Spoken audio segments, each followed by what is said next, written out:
Bienvenidos al segundo capítulo de La Última Esquina. Hoy estamos con un comunicador que ha pasado por todas las etapas de la televisión. Éxito, olvido y renacer. Un rostro que se da a conocer a finales de los 90, pero que hoy, por su historia, inspira resiliencia. Daniel Fuenzalida, bienvenido y gracias por estar acá. Hola Gonzalo, muchas gracias a ti y a todo el equipo por invitarme, por venir a una entrevista en la universidad. Me acuerda mi inicio, me gustan este tipo de entrevistas, me gusta además apoyar y sobre todo si tienen un programa aquí dentro de su carrera, así que feliz. Muchísimas gracias por tu tiempo, Daniel. Bueno, si vuelves mentalmente a esos años de extra jóvenes, ¿qué se te viene a la cabeza? ¿Qué recuerdas de esa etapa en la que te hiciste conocido y ganaste tanto cariño del público? Bueno, Extra Jóvenes fue una etapa que fue mi primera etapa laboral después de haber estudiado comunicación audiovisual. Yo nunca pensé en ser animador, ni panelista, ni estar en pantalla. Siempre me gustó estar detrás de pantalla. De hecho, esto que tú haces yo nunca lo hice, de estar conduciendo un programa en el instituto, porque soy un gallo muy tímido, aunque no se crea. Y me gustaba mucho la dirección, hacer cámaras, estar en audio, otras labores y generar contenido, ver las pautas y todo eso. Entonces el Extra Jóvenes lo que hizo a mí cuando empecé a hacer mi práctica y después me empecé a quedar ahí, fue mi escuela, mi universidad, luego de haber salido de mi carrera, donde el Extra Joven en ese tiempo que era Chilevisión, yo alcancé a estar un poquito cuando era RTU, que era de la Universidad de Chile, después Chilevisión, se hacía de todo. Entonces fue mi carrera, o sea, mi experiencia laboral, ya aprendiendo de todo, estando detrás de cámara, y ahí es donde sale la instancia de estar en cámara. Entonces fui aprendiendo de todo. Yo llegué sacando fotocopias a la pauta y terminé animando el programa. Entonces el Extra Jóvenes, claro, uno lo lleva en el ADN, le tiene mucho cariño. Además como es un programa insigne en nuestra televisión, donde comenzaron muchos animadores, le tengo ese cariño, pero básicamente es por eso, es porque me dio toda la herramienta desde lo laboral. No te fuiste por quizás el área un poco más dinámica, que tiene mucha energía, mucha rapidez en todo. Entonces, ¿qué aprendiste de esa época en la que igual todo parecía tan rápido por estar en ese cargo que tenías? Bueno, en el cargo de animador, dices tú, o de asistente de dirección, de cómo llegué. Todo ese. Lo que pasa es que para mí el Extra Jóvenes, yo como televidente era un fanático del Extra Jóvenes. Me sabía, así como soy fanático de Sábado Gigante, me sé el programa Al Revés y Al Derecho, el Extra Jóvenes, me lo sé al día de hoy. Personas que todavía no conocen mucho la historia del programa, me lo sé increíble. O sea, por el Extra Jóvenes pasaron muchos. Por ejemplo, el Pancho Melo, Felipe Izquierdo, que nadie sabe que pasó por el Extra Jóvenes, pasaron por Extra Jóvenes. Entonces, para mí estar en ese programa me producía mucha adrenalina, me gustaba mucho estar, me gustaba mucho aportar. Ya cuando me empezaron a aceptar dentro de un grupo, porque en ese tiempo la televisión era muy cerrada, había que abrirse un camino, no te dejaban llegar y ser parte del equipo de producción. Entonces uno se tenía que ir ganando como las confianzas, la amistad de tus compañeros. Entonces ahí se produce esta dinámica, este dinamismo que dices tú, en el sentido que todos teníamos que hacer de todo, había pocos recursos en el canal, había que ocupar mucha la creatividad. Entonces, en definitiva, era como se dice en la televisión, es medio cliché, pero lo voy a volver a repetir, de verdad que éramos como una gran familia, o más que familia, un grupo de amigos que se juntaba a hacer un programa de televisión, lo pasaban bien y tenían resultados. Entonces ahí se produjo en mi personalidad esto más de rapidez y más de, que es una malformación creo, pero que es de rapidez y de como avanzar con una pauta, avanzar con un programa. Entonces, en esa misma línea igual sientes que en ese momento no había espacio para detenerse, o así como de mirar atrás y como decir, tengo que tener un stop, o era todo así como correr y seguir con lo que se venga adelante? No, yo tenía una como los caballos, tenía una antojera acá, que era como seguir, aprovechar la oportunidad, y era como el día a día, y nadie sabía qué iba a pasar, pero además como no había ni una red social, no había ni una oportunidad, yo imagínate, no conocía a nadie en la televisión, era como que era vivir el presente, era vivir el día a día, y era como que, ok, hoy día hicimos esto, mañana haremos otra cosa distinta, y era como todo el rato estar pensando, estar creando, para que el programa funcionara. La primera vez yo funcionaba así detrás de cámara, después quería funcionar, que hasta el día de hoy lo hago, que es meterme mucho en los contenidos de mis programas para no aburrir. Yo siempre tengo como, por eso te digo que es una malformación, es como que yo siempre pienso en la pauta misma, en el día de que el televidente se está aburriendo. Entonces por eso voy como rápido o me voy adelantando. Y también en las temporadas dije, oye, si hacemos lo mismo, quizás el televidente nos va a abandonar. Entonces siempre estoy como sobreactuando. Perfecto. O sobre reaccionando más que sobreactuando. Claro, también. Bueno, hubo un momento en tu carrera en el que sentiste que todo se te empezó a escapar de las manos, ¿no? O sea, que tuviste un momento donde la televisión también te dio la espalda. Claro. ¿Qué podrías contarte respecto a eso para las nuevas generaciones que tampoco no conocen esa historia? Sí, po. Bueno, yo llegué a Extra Jóvenes, entonces para mí ya era un premio, o sea, llegar a este programa que yo conocía y más encima después salir en pantalla, que yo no quería, pero después que me quedó gustando, porque yo debo reconocer que cuando yo empecé a salir en pantalla, no sé, que te conocieran, yo tenía 22 años, me invitaban a los bar que se hizo ahora en ese tiempo, se decía a los pubs, a las discos, gratis, entonces tomaba gratis también, entonces se empezó a generar una situación que, chuta, me gustó, entonces era conocido, me invitaban gratis, tomaba gratis, carreteaba gratis, vino todo como lo lindo de esa época de la vida, que después se transforma en un exceso y después te puedo contar lo que pasó, pero era como vivir esa etapa linda. Y esa es la etapa que yo no supe manejar con 22, 23 años. Entonces me llevó a excesos pues, de alcohol, me metí en drogas, me metí en cocaína y de alguna manera, claro, fui perdiendo las confianzas, fui creciendo muy bien profesionalmente. Justo me llegó una oferta al año que estaba en Extra Jóvenes de la radio, yo estuve en la FM Hit, la que hoy día es 40 principales. Entonces me llegó todo muy de golpe y no lo supe administrar, no lo supe manejar. Y yo pensé que lo podía controlar. Entonces esto de estar como carreteando todo el rato y después de hacer un abuso, después una dependencia, me llevó a caer en exceso de alcohol y droga y a terminar mi carrera obviamente de radio y televisión. Entonces claro, ahí se me perdieron las oportunidades y ahí pasó un largo tiempo donde yo empecé a pedir oportunidades y la televisión de alguna manera, claro, me cerró muchas puertas. Pero te supiste reinventar, ¿no es cierto? Ahora estás con este exitoso programa de Hora Caigo. Y también me gustaría saber ¿cómo lograste darte cuenta de que necesitabas hacer un alto en ese momento de tu vida? Porque la vida te lo muestra, pues, porque la vida me había quitado todo. La vida me había quitado este éxito, me había quitado todas las lucas, me había quitado todas las entradas gratis a todos lados. Entonces después yo seguí en el mismo sistema, pero de alguna manera me daba cuenta que ya yo no era el mismo, no tenía los mismos valores, no tenía la misma personalidad de alguna manera.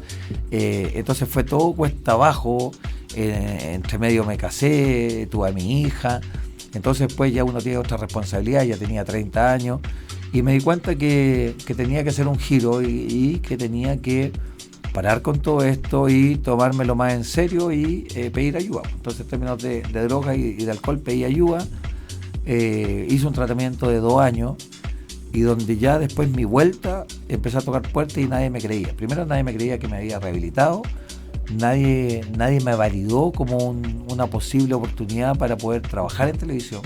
Esto fue el 2010 y yo pedí esa oportunidad, dije, y no pedí la oportunidad de ser animador, ni mucho menos. Yo sabía que no me la merecía, me la había farreado, sino que la oportunidad de poder volver a sacar fotocopias. Yo había estudiado televisión, había sede de producción, de dirección.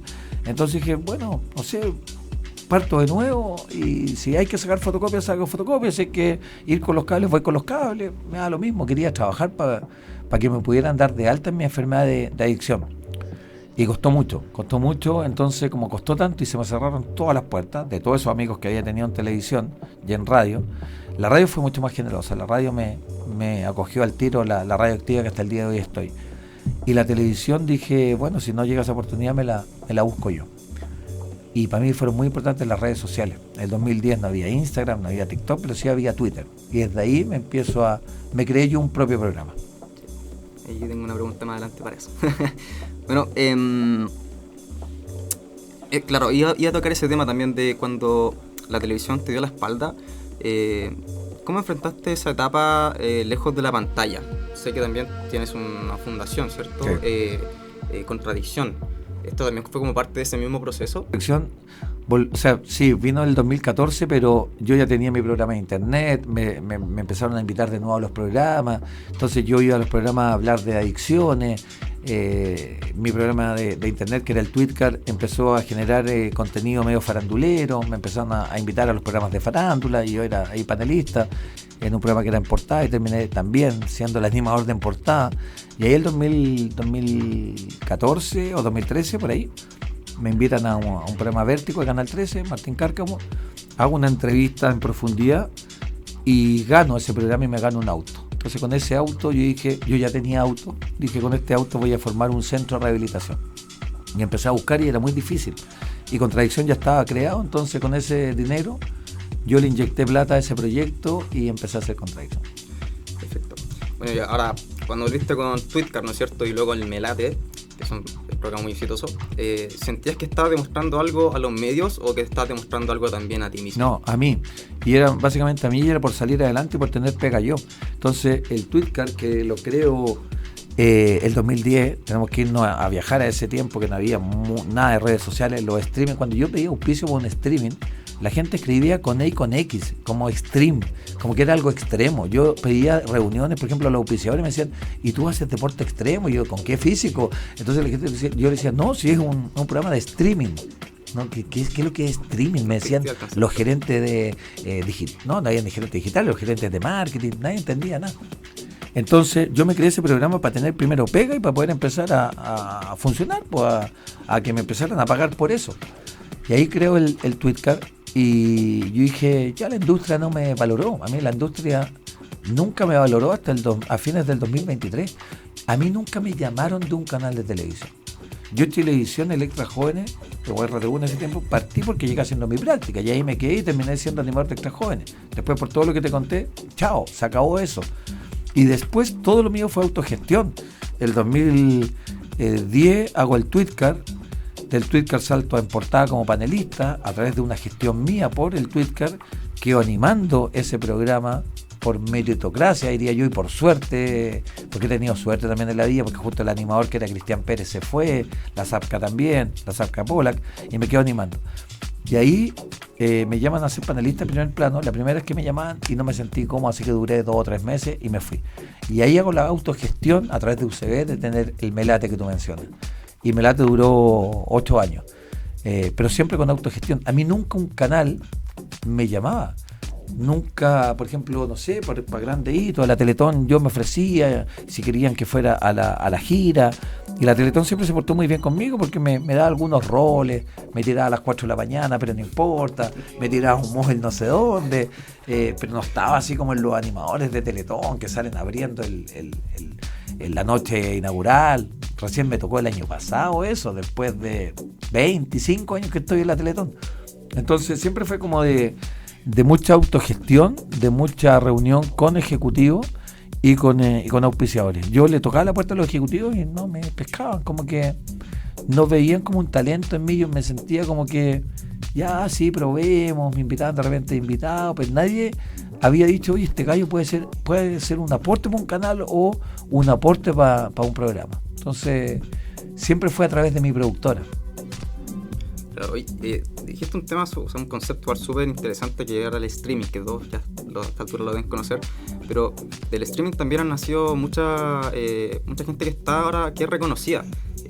¿Cómo notas que la competencia comunicacional, ¿no es cierto?, donde se crean programas multiplataformas, como ahora está con Fiebre de Baile, que, ¿no es cierto?, tiene un React Live con el Claudio Chaus, ¿tú consideras que también se le da más oportunidades a la gente como para que puedan subir a la televisión a través del streaming? No se le da la oportunidad, lamentablemente, porque la televisión sigue pensando, algunos ejecutivos, la televisión en general, creo yo, que sigue pensando que son competencias los streaming, que no pueden convivir juntos. Yo esto lo vengo peleando desde el 2010, cuando yo empecé a hacer streaming en el 2010. De hecho tuve un canal de internet que se llamaba Canal Stream, donde tenía una parrilla con diferentes animadores, y la televisión todavía sigue pensando eso. Entonces sigue pensando como que la gente que está haciendo streaming o los React, como que le estoy haciendo un favor. Es como el hermano menor. Sí, no me molesta mucho, le voy a dar una oportunidad, lo voy a dejar ahí, pero lo importante es la pantalla. La pantalla es muy importante, pero tiene la misma validez y la misma importancia el animador que está en la pantalla o la persona que yo dejé animando un React o una plataforma o un streaming. Entonces creo que la televisión sí se está dando cuenta un poco, pero no al 100% todavía como está. y no ha salido a buscar los talentos que hay ahí, que hay mucho, mucho talento. Hoy día un poco más, no sé, cuando vemos los premios, no sé si el Cordillera o quizá el Covigüe, que tienen ahora estas categorías de digital, yo creo que ahí hay un verdadero fenómeno, verdaderos talentos. Hay gente muy mala, muy fome y muy maldadosa y que no sabe hacer comunicación en términos porque no se miden editorialmente, pero hay gente muy talentosa y creo que puede convivir perfectamente con la televisión. Volviendo un poco también a la fundación, que no es cierto, Contradicción, ¿qué te mueve hoy en ese trabajo? ¿Por qué seguir con esa fundación? Bueno, porque va a seguir siempre, porque a mí me salvó la vida, po. Una fundación, un centro como este, me salvó la vida. Entonces yo, cuando uno habla de adicciones, realmente es salvar la vida de otra persona. Entonces me mueve estar ahí porque he ayudado a muchas personas en la televisión, fuera de la televisión, de diferentes ámbitos. Yo estoy todo el día conectado con la enfermedad, si bien es cierto, hoy día por tiempos no puedo ir mucha contradicción, pero sí estoy conectado con el WhatsApp, con los profesionales y con toda la gente que en el día me pide ayuda para poder salir de las drogas y el alcohol. Entonces yo creo que es una bonita misión y espero a futuro que mis días laborales, mi sueño es tener un programa una vez a la semana y dedicarle todo el tiempo a Contradicción. Perfecto. Hoy estaba en TVN conduciendo programa, disfrutando de este éxito, ¿no es cierto? ¿Cómo se vive la televisión desde esta nueva mirada, desde como esta nueva oportunidad que se te dio, ¿no es cierto? O sea, yo jamás pensé que se me diera esta oportunidad. Esta oportunidad se me dio a mis 51 años, 50 por ahí, fue la final del 2023. Y la estoy gozando, la estoy pasando bien, pero también de alguna manera, si esto le puede llegar a alguien, que uno siempre se tiene que atrever a cualquier edad, sobre todo ustedes que son jóvenes se pueden atrever a cada rato y son una generación que se atreve mucho. Mi generación no se atreve mucho. Yo estaba en el Melate, nos sacaron de TV+, empecé a tener diferentes reuniones en todos lados, en ningún lado me aceptaron, ni en TVN, ni en el Canal 13, ni en Televisión, ni en el Mega, ni en la, y yo entendía. Y entonces me fui al cable, me fui a Zona Latina. Y cuando estaba en Zona Latina llegó este llamado de TVN que yo jamás pensé que iban a pensar en mí para conducir un programa. Entonces, primero me impactó, me gustó la idea, pero el mensaje es que yo me salí de mi zona de confort. Yo estaba en el cable y estaba tranquilo. Yo tenía mi productora, con esa productora hacía mi programa, obviamente, valga la redundancia, donde ganaba mis lucas, estaba cómodo, tenía mi equipo. Y me llaman de TVN un contrato de 5 meses, era una apuesta. Entonces yo iba a salir de mi zona de confort, me arriesgaba a que si ese programa de TVN no le iba bien, yo quedaba ahí, porque quedaba con un contrato de 5 meses y después no podía volver al lugar donde yo iba a salir, que era en Zona Latina. Perdón. Entonces era un riesgo, pero dije, bueno, nunca me habían llamado a un canal, como te contaba. Dije, bueno, si me están llamando ahora, me arriesgo estos 5 meses, o si no, después parto de nuevo y hago autogestión. Y afortunadamente el programa anduvo bien y pude hacer un contrato de más de 5 meses. Entonces me arriesgué en esa jugada y me fue bien. Perfecto. Sobre todo el recorrido de la vida, ¿cierto? Que ya en tu carrera, ¿qué has aprendido sobre ti mismo? ¿Sí? No como Daniel, ¿no es cierto?, animador, comunicador, sino como sobre ti mismo como persona. De tener la fuerza de poder lograr los sueños, de poder lograr lo que uno quiere, de tener la perseverancia. El tratamiento a mí me dio algo que si bien es cierto, claro, te sirve para que dejes las drogas, el alcohol y todo eso, pero también te sirve mucho para conocerte. Y a mí lo que me ayudó mucho el tratamiento es haber aprendido la tolerancia y la frustración. Entonces yo aprendí mucho que cuando me decían que no me tenía que enojar, que las cosas pasan por algo. Este es como un consejo que siempre dan las mamás. Ya, hijo, no se preocupe si las cosas pasan por algo, y uno no queda conforme con eso. Pero después uno aprende en la tolerancia a la frustración que si no fue nomás, y eso te da más fuerza para poder seguir tocando puestos, seguir insistiendo en algo que uno cree que puede hacer. Entonces, como persona, en todo este trayecto es aprender a no bajar los brazos, y que si a uno le gusta lo que realmente quiere hacer, uno cree que es bueno también para lo que uno quiere desarrollar profesionalmente, es a seguir dándole con fuerza y seguir insistiendo y seguir siendo perseverante, a no frustrarse, creo yo. Que yo lo que he aprendido es no frustrarme. Perfecto. Y como última pregunta ya para ir cerrando, ¿no es cierto? Si pudieras hablarle al Daniel de hace 25 años, perdón, de los 25 años, en la etapa en la que estaba en un momento en su pick también, ¿no es cierto? ¿Qué consejo le dirías? Bueno, le diría que ojalá hubiese tenido la madurez para poder haber aprovechado distintas las oportunidades, pero claro, lo pasé muy mal, perdí muchas cosas que después recuperé afortunadamente, y estoy hablando desde lo valórico y de las relaciones más que de lo material. Yo le diría que no hubiese confiado tanto en las personas, que ese Daniel de 25 años hubiese aprendido a tener más filtro, porque después hay mucha decepción en las personas.